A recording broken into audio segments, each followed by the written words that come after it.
Doctor Abdul Jabbar Khan YouTube channel پر میں آپ کا میزبان۔ عجیب و غریب صورتحال ہے کہ یوم آزادی، جشن آزادی کی تیاریاں پورے ملک میں جاری ہیں، اور اس کیفیت میں جب کہ اکنامک کرائسس ہے پاکستان میں، انفلیشن ہے، کاسٹ آف لیونگ بہت ہی زیادہ ہائی ہے، انپریسیڈنٹڈ ہے، اس میں ہمارے نوجوان بچے اپنے وطن سے محبت کا اظہار کرنے کے لیے ہر جگہ پر خریداری جاری ہے، جھنڈیاں خریدی جا رہی ہیں، پرچم خریدے جا رہے ہیں، اور بچیوں کے لیے رنگ برنگی چوڑیاں، اسکارف، یہ ہے وہ جذبہ جو تھمتا نہیں ہے۔ لیکن ظاہر ہے بچے ہیں، چھوٹے ہیں، ماں باپ کی خوشی دیکھ کر وہ بھی خوش ہو جاتے ہیں، یا اگر ماں باپ خوش نہیں ہیں تو پھر بھی اپنے بچوں کو خوش رکھنے کی کوشش کرتے ہیں، جو ماں باپ کی ذمہ داری ہوتی ہے، اور استاد اپنے اسٹوڈنٹس کو، شاگردوں کو۔ ایک ایسا رشتہ جو کہ بہت ہی تعمیری، مستقل اور مضبوط، بہت ہی اسٹرینتھ والا، طاقت والا، بڑا پاورفل، یعنی کسی بھی RCC سے زیادہ پکا مضبوط وہ رشتہ، اور الحمدللہ یقین ہے کہ یہ نئی نسل اس رشتے کو آگے لے کر چلے گی اور پاکستان کو مضبوط کرے گی۔ دو باتیں آج میں آپ کی خدمت میں پیش کروں گا۔ ایک ہے بجلی، گیس، ری گیسیفائڈ NLG، RNLG جس کو کہتے ہیں، اس کا استعمال بجلی کی پروڈکشن میں، بجلی کی جنریشن میں، انرجی سیکٹر میں کتنے ٹیکسز لیے جا رہے ہیں۔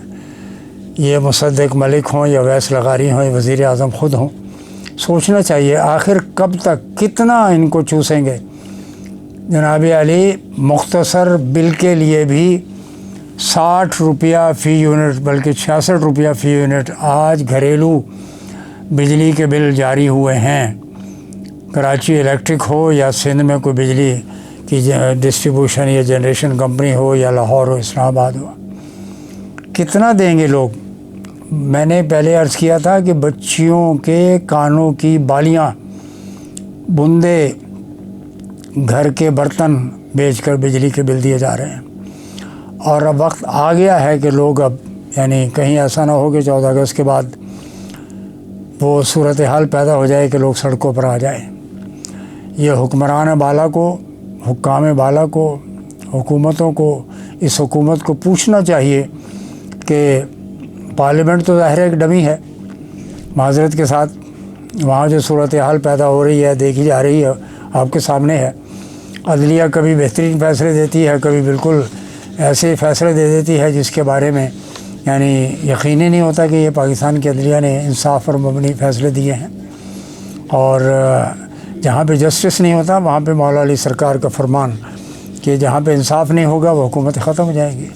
ظلم کا دور کبھی چلتا ہی نہیں ہے، انصاف کا دور چلتا ہے، اسی کو پرپیچویشن ہے، اسی کو ہی یعنی دوام ہے، اور وہی چلتا ہے۔ جناب شہباز شریف صاحب، آپ کی حکومت جو کچھ کر رہی ہے، پاکستان کے عوام سے کہ ریفرنڈم کرا لیں نا، آپ کو پتہ لگ جائے گا کہ آپ کی پاپولیرٹی کا کیا عالم ہے۔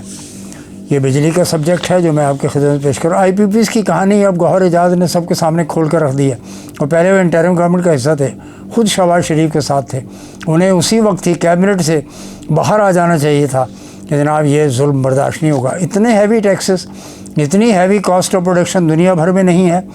66، 70، 72 روپیہ فی یونٹ کہاں سے دیں گے مجھے بتائیے؟ غریب عوام کا سوشل جرائم پیدا ہو رہے ہیں جناب معاشرے میں، اور اس کے بارے میں خود پتہ کریں کہ کس قسم کے سوشل جرائم، یعنی سماجی جرائم، سوشل کرائمز کے بارے میں اشارہ کر رہا ہوں۔ پتہ کر لیں معاشرے میں کیا ہو رہا ہے، دیہی علاقے ہوں یا شہری علاقے ہوں یا سیمی اربن علاقے ہوں، وہاں پہ کیا ہو رہا ہے معاشرے میں۔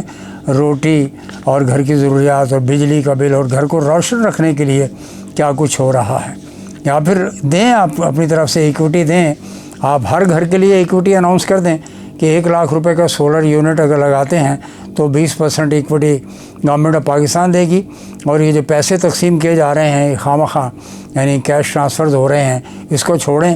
لوگوں کے گھروں میں، سب کے گھروں میں 4 پلیٹ 6 پلیٹ 8 پلیٹ کا انورٹر کے ساتھ پیکج دیں آپ، اور اس کی جو باقی کاسٹ یعنی منیمم پاسبل 3 سے 4% کی یعنی کاسٹ آف فائنینسنگ پر، باقی گورنمنٹ اٹھائے اس خرچ کو۔ نہیں تو جناب وہ کچھ نظر آ رہا ہے آنے والے دور میں کہ شاید لوگ بنگلہ دیش کی یعنی ہنگامہ آرائی کو اور ہنگاموں کو اور سیاسی تحریک کو بھول جائیں گے۔ یہ پاکستان کے لوگ ہیں، انہوں نے بہت بڑی بڑی تحریکیں، 1977 کی تحریک لوگوں کو اچھی طرح یاد ہے، خواہ وہ معاملہ کچھ بھی بنا ہو، اس کے نتائج حاصل ہوئے ہیں نہیں ہوں، آخر میں مارشل لا لگا دیا جنرل ضیاء الحق نے۔ تو جناب یہ صورتحال ہے، اس پر تھوڑا سا ان کو حکومت کو سوچنا چاہیے۔ یعنی سولر پلیٹ پہ فائنینسنگ، آپ کو لیزنگ کمپنیز ہیں، کمرشل بینکس ہیں، جو وہ گاڑیوں پہ فنڈنگ دے رہے ہیں اپنی 22 سے 24% تک دے رہے ہیں، اور ابھی 1.5% انہوں نے کم کیا، اس کا کوئی فائدہ تو نہیں ہوا۔ لیکن آپ اسپیشل ایک پیکج تیار کرائیں۔ مصدق ملک چیخ کے بول رہے ہوتے ہیں ٹیلی ویژن پر، انہیں نہیں پتہ کہ بھئی لوگوں کے گھروں میں جو آگ لگی ہوئی ہے اور یہ جو اندھیرا گھروں میں انہوں نے کر دیا، چولہے بجھ رہے ہیں، بجھ چکے ہیں، اور اس کا نتیجہ انتہائی خطرناک ہوگا، اور پتہ نہیں بھاگ نہ جائیں ملک سے باہر، یہ صورتحال ہو۔ اور حسینہ واجد کو تو فوج نے بھگوایا تھا نا، ایسا نہ ہو کہ یہاں پہ کچھ اور صورتحال پیدا ہو جائے۔ جو میں آپ کو خبردار کر رہا ہوں، براہ کرم ہر گھر کے معاملے میں آپ دیکھیں، ڈیٹا حکومت کے پاس موجود ہے، ہر گھر کا ڈیٹا موجود ہے۔ نادرہ کے پاس بہترین یعنی ڈیٹا موجود ہے جس کو استعمال کیا جا سکتا ہے ان کی سوشل، سماجی اور اقتصادی بھلائی کے لیے۔ کم اماؤنٹ یعنی یہ آپ کے پاس ایسی ٹیم موجود ہے، اور نہیں ہے تو لے لیں، ایکسپرٹس پاکستان میں موجود ہیں، ذہین لوگ موجود ہیں جو پرو پاورٹی پیکج جو ہے ایلیویشن کے لیے بنا کر آپ کو دے دیں گے۔ یہ 3000 5000 6000 2000 کا جو پیکج ہے پاورٹی ایلیویشن کے لیے کیش ٹرانسفرز، یہ نان پروڈکٹیو ہے بلکہ کاؤنٹر پروڈکٹیو ہے، اس سے نقصان ہو رہا ہے معاشرے میں۔ یہ 600 ارب روپیہ بازار میں جا رہا ہے الٹا، یعنی مارکیٹوں میں جا رہا ہے خریداری کے لیے، راشن کی خریداری کے لیے، بجلی کے بلوں کی ادائیگی میں جا رہا ہے۔ 17% آپ نے RLNG پہ لگا دیا جناب، GST۔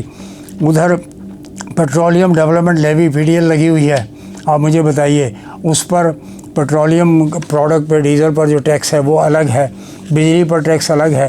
یہ پیسے تو واپس حکومت کے پاس ہی جا رہے ہیں، ختم کر دیں نا ٹیکس آپ عوام کو، کم از کم 6 مہینے کا سیزر لگائیں، اور اس وقت تک IPPS کے سارے جو کانٹریکٹس ہیں ان کو ریویو کریں۔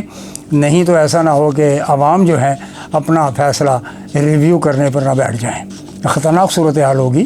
اور میں عرض کر رہا ہوں، میں اسٹوڈنٹس اکنامکس کا، اور اس میں حکومت کو دیر نہیں کرنی چاہیے۔ اس میں ویسے بھی پاکستان مسلم لیگ نون کے لیے ایک بہت بڑا ٹیسٹ ہے۔ لیڈر تو آرام کر رہے ہیں لاہور میں، اور انہوں نے اپنے بھائی کو یہ حکومت دے دی ہوئی ہے، اور جس کے نتیجے میں اگر دھڑم تختہ ہوا تو نواز شریف کا ہوگا، شہباز شریف تو سائڈ لائن لگ جائیں گے، پاسے ہو جائیں گے، جس کو پنجابی میں کہتے ہیں، پاسے لگ جائیں گے یہ، اور نام جو ہوگا بدنام وہ شہباز شریف کا نہیں، نواز شریف صاحب کا ہوگا۔ یہ سوچنے سمجھنے کی باتیں ہیں، اور اس پر ایڈوائزری کمیٹی ایک بنا لیں، اکانومسٹ کا گروپ اکٹھا کر لیں، پائیڈ یا قائد اعظم یونیورسٹی یا پھر دیگر یونیورسٹی سے، اسلام آباد اور کراچی میں اپلائیڈ اکنامک انسٹیٹیوٹ سے لے لیں، ایکسپرٹس آر اویلیبل جو آپ کی خدمت کر سکتے ہیں، ملک و قوم کی خدمت کر سکتے ہیں۔ Voluntarily withdraw all the taxes on power generation, power distribution, اس کو ختم کر دیں۔ کراچی الیکٹرک ہو یا دیگر کمپنی ہو، یہ they are the blood sucking machines, یہ خون چوس رہی ہیں عوام کا۔ اس میں پولیٹیکل پارٹیز کا ابھی تک کوئی مطالبہ، خواہ جماعت اسلامی کا دھرنا ہو یا MQM کی ڈیمانڈس ہوں یا JUI کی ڈیمانڈس ہوں، ابھی تک انہوں نے کوئی ایفیکٹو گین تو حاصل نہیں کیا اپنے تمام تر احتجاج کے باوجود۔ مزید ہو سکتا ہے آگے دھرنے ہوں، احتجاج ہو۔ تو میں یہ عرض کروں گا کہ یہ حکومت پاکستان کو سوچ سمجھ کے فیصلے کرنے چاہیے۔ عوام کا پارا جو ہے بہت زیادہ بڑھ رہا ہے، اور اس سے ملک کو نقصان نہیں ہونا چاہیے۔ پرامن احتجاج ہوگا تو پھر وہ وائلنٹ بھی ہو سکتا ہے، وہ خطرناک بات ہے، نہیں ہونا چاہیے۔ حکومت کو اس سے پہلے ہی جو ہے وہ فیصلہ کرنا چاہیے۔ آرم فورسز کے جوان ہوں، حکومت پاکستان کے ملازمین ہوں، لوور کاڈر کے بڑے کاڈر کے لوگوں کو بٹھائیں نا، میٹرو بڑی اچھی چل رہی ہے اسلام آباد کے اندر، بہت خوبصورت ہے، میں روزانہ دیکھتا ہوں اس کو، اس میں بٹھائیں تمام فیڈرل گورنمنٹ کے 17 18 19 20 21 22 کے ملازمین کو، ہیں تو ملازم حکومت پاکستان کے، اور پاکستان کے جو حقیقی معنوں میں اونرز ہیں، جو مالک ہیں، وہ دھکے کھا رہے ہیں یہاں پر پورے ملک میں۔ اربن ٹرانسپورٹ کا جو سسٹم ہے، 1 پائی کا ٹیکس نہیں ہے پر سیٹ، اور ٹکٹ جو ہے اس وقت 10,000، کراچی اسلام آباد کا ٹکٹ جو ہے 10 سے 11,000، ٹرین کا ٹکٹ بھی یہی ہو گیا، لاہور کا بھی یہ ہو گیا، بہت مہنگائی ہو گئی ہے۔ اس بارے میں کاسٹ آف لیونگ، یہ جو کلیم ہے اورنگزیب صاحب کا کہ we have got decline in the inflation اور کاسٹ آف لیونگ، میں سمجھتا ہوں کہ یہ کنٹیسٹیبل ہے اور یہ قابل اعتبار نہیں ہے۔ یہ فگر فجنگ تو نہیں کر رہے آپ، یعنی اگر وہ نظر ہوتا ہے 10 سے 11%، تو اسی طرح سے آپ ریڈیوس کریں اپنا مارک کا بیس ریٹ جو ہے، سود جو ہے، شرح سود کم کر دے اسٹیٹ بینک آف پاکستان۔ تو جناب یہ ایسا نہیں ہے، مشکلات ہیں، پریشانیاں ہیں۔ گھروں کے راشن کا پیکج کسی بھی طور پر 30,000 سے کم کا نہیں ہے، باقی ناشتہ، سبزی، گوشت، تیل، کوکنگ آئل، یہ معاملات، یہ خرچے الگ ہیں۔ بجلی کے بل، گیس کے بل، اس کے علاوہ گیس آتی نہیں ہے، بل آتا ہے، اور یہاں پہ بجلی اگر آتی ہے لوڈ شیڈنگ کے باوجود بھی، تو بل جو ہے وہ 66 روپے سے لے کے 72 روپے فی یونٹ جا رہا ہے۔ ڈومیسٹک کی بات کر رہا ہوں میں، گھروں کی بات کر رہا ہوں، گھریلو ریزیڈینشیل یونٹ کی، کمرشل انڈسٹریل کی بات ہی نہیں کر رہا ہوں میں۔ انڈسٹریل کے لیے تو آج Korangi association of industry Karachi میں بہت بڑا سیٹ اپ ہے، انڈسٹریل زون ہے، اس کے چیئرمین جوہر قندھاری نے جو باتیں کی ہیں اس کی طرف بھی توجہ دیں۔ وہ جو سبسڈی دی جاتی تھی اس کو دیں نا، ڈپلائمنٹ کریں اس کو، سارا کا سارا پیسہ اس طرف ڈالیں بجلی کی سبسڈی کے حوالے سے، اس کے بغیر گزاریں۔ اور ڈومیسٹک کے لیے میں پہلے ایک تجویز دے چکا ہوں کہ سولر پہ فائنینسنگ آپ 3% 4% کے لیے ارینج کریں، ایکوٹی گورنمنٹ آف پاکستان دے فی گھر، خواہ وہ چھوٹے گھر ہوں بڑے گھر ہوں، اور وہ جو ہے 100 گز سے لے کر، یعنی 4 مرلے سے لے کر اور 10 مرلے تک کے لیے آپ بالکل دے سکتے ہیں سبسڈی، کوئی ایشو ہی نہیں ہے۔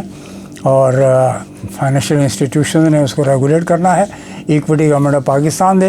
اس میں کیا ہوگا کہ سولر انرجی کا استعمال ہو جائے گا، اور آئی پی پی جو ہے نا کیپیسٹی پیمنٹ لیتی رہیں، جو مرضی کرتی رہیں۔ جب لوگوں کے پاس بجلی کا آلٹرنیٹ آ جائے گا تو ظاہر ہے انہوں نے پھر بجلی کے ریگولر کنیکشن سے بجلی استعمال نہیں کرنی ہے، یہی کرنا پڑے گا۔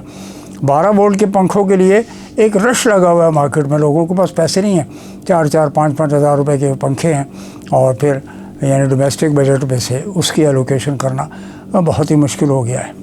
تو یہ اکنامک جو ہے وہ ڈس آرڈر نہ لگ جائے، یہ خطرات اپنی جگہ پہ موجود ہیں۔ دوسری بات، کراچی پاکستان کا سب سے بڑا شہر، یہاں پہ بھی ایک انسرٹنٹی کی کیفیت ہے۔ اسحاق ڈار صاحب نے، وزیر اعظم کے ڈپٹی ہیں وہ، انہوں نے کہا کہ نہیں جناب ہم کامران ٹیسوری گورنر صاحب کو نہیں ہٹا رہے ہیں، اور پھر ایک خبر آئی کہ جی ہٹایا جا رہا ہے، بشیر میمن کو لایا جا رہا ہے۔ بشیر میمن جو ہیں وہ یعنی ان کو سپورٹ حاصل ہے مسلم لیگ نون کی طرف سے، جو برسر اقتدار گروپ ہے، مرکز میں انہیں کی حکومت ہے، اور ان کو ہٹا کر ٹیسوری کو لایا جا رہا ہے، بشیر میمن کو، اس کی تردید کر دی گئی ہے۔ اور پھر ظاہر ہے کہ ایم کیو ایم کو پہلے ہی یہ کہنا کہ جی ایم کیو ایم کو فری ہینڈ دیا گیا، بالکل نہیں دیا گیا۔ اسلام آباد کے بہت سارے معاملات ہیں جس کا گواہ ہوں، دیکھا ہے میں نے، ان کو کام ہی نہیں کرنے دیا جا رہا، اور جب کام کرنے نہیں دیں گے تو ظاہر ہے کوئی بھی پارٹی اقتدار میں رہ کر بدنامی تو نہیں اٹھائے گی، وہ بدنامی کے لیے تو نہیں کر رہے۔ 1900 آپ دیکھیں کہ یہ جو الیکشنز ہوئے تھے 88 میں، جنرل ضیاء الحق صاحب کے فوراً بعد غلام اسحاق خان تھے، بے نظیر کی اس میں میجورٹی تھی، اور اس کے لیے ایم کیو ایم سے جا کے انہوں نے مذاکرات کیے۔ پھر 88 کے بعد 90 میں پھر جا کر 90 میں بیٹھ کر انہوں نے مذاکرات کیے، پھر 1992 میں جا کر مذاکرات کیے۔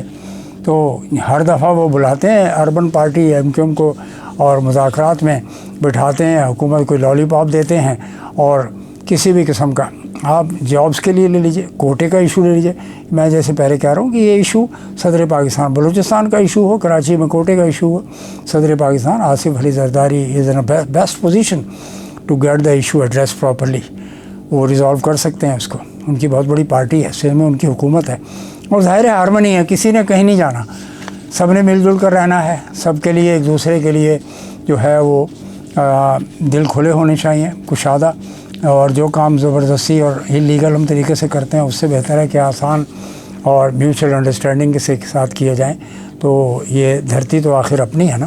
14 اگست کے موقع پر یہ شہباز شریف صاحب کو چاہیے ایک بہترین پیکج پاکستان کے لیے اناؤنس کریں, اس کا اعلان کریں, اور اس کی شروعات جو ہے وہ بجلی اور اربن رورل کوٹے کی جو معاملات ہیں ختم کریں, اور لوگوں کو انصاف کے ساتھ, سندھ کے لوگ جو اندرون سندھ رہتے ہیں ان کو بھی احساس محرومی نہیں ہونا چاہیے, اور جو اربن لوگ رہتے ہیں ان کے ساتھ بھی ناانصافی نہیں ہونی چاہیے. یہی پاکستان کا سبق تھا جو قائد اعظم نے دیا تھا, اور اگر ایسا نہیں ہوگا تو پھر وہ انریسٹ بڑھے گا. اکانومی پہلے ہی بیٹھ چکی ہوئی ہے, اور اس بارے میں میری کوئی دو اوپینین نہیں ہے. I am a student of economics, I am neuro economist. تو اس حوالے سے چاہیے حکومت کو کہ فوری طور پر ایک national reconciliation, national economic reconciliation کا پلیٹ فارم کھڑا کرے فوری طور پر. اس میں چاروں صوبوں اور دونوں ایڈمنسٹریٹو یونٹس جو ہمارے آزاد کشمیر گلگت بلتستان, ان کو اس میں شامل کریں اور دیں جس کا جو حق ہے. حق مارنے سے کوئی فائدہ نہیں ہوگا. وفاق اگر حق مارتا رہے گا تو اس سے صوبوں میں اور جنوبی پنجاب میں بھی اور لوگوں کے ساتھ جو زیادتیاں ہوں گی, ظاہر ہے وہ اس سے نفرتیں بڑھتی ہیں, اور پھر یہ دھرتی جو محبتوں کی دھرتی ہے نا جی, اور اس کے اندر جو کچھ بھی بہتری کی جا سکتی ہے وہ ہماری اور آپ کی ذمہ داری ہے. And the major responsibility goes on the shoulders of the federal government. ان کو کرنا چاہیے اور الائز کو کرنا چاہیے. کسی بھی پارٹی کے ساتھ ناانصافی نہ کریں. پی ٹی آئی کے ساتھ میں تیسری بار کہہ رہا ہوں, بار بار میں نے کہا ہے کہ سٹ ڈاؤن سٹ اکراس. مجھے 804 ہیں, ان کو بھی ضد چھوڑ دینی چاہیے, اور اس طرف سے اگر کوئی معاملات بنتا ہے تو مذاکرات کریں, مسئلے کو حل کریں. نیگوسیشن تو کرنی, کشمیر کے لیے بھی نیگوسیشن ہی حل ہے نا. آپ نے کہا جی میں کیا اس پر حملہ کر دوں. جب موقع تھا, جب جہاز اڑانے کا, پاکستان کے تمام ایئر فورس کے جہازوں کو اڑانے کا وقت تھا, تو اس وقت آپ نے پراپر فیصلہ نہیں کیا میری سمجھ میں. تو یہ کرنا چاہیے, دشمن کو دشمن سمجھنا چاہیے. دشمن سے دوستی نہیں ہو سکتی جب تک کشمیر کا مسئلہ حل نہیں ہوگا. وہاں پہ دیکھیں اسرائیل کیا کر رہا ہے, ایک طویل عرصے سے مسلسل, اور عالم اسلام بیٹھا ہوا, یعنی پتہ نہیں کیا انہیں کیا پی رکھا ہے. تو عالم لیڈرشپ نہیں ہے اس کے اندر, یا لیڈرشپ کے اندر ان کے اندر جرمز نہیں ہیں. لے دے کے 2-3-4 ملکوں کے نام سامنے آتے ہیں. They have lost the effective role جو کہ ان کا ہونا چاہیے تھا. معصوم مر رہے ہیں, اور عالم اسلام جو ہے نا صرف فاتحہ ہی پڑھ رہا ہے. انشاءاللہ 14 اگست کے حوالے سے انشاءاللہ ایک اور پروگرام آپ کی خدمت میں پیش کریں گے. والسلام, بہت شکریہ.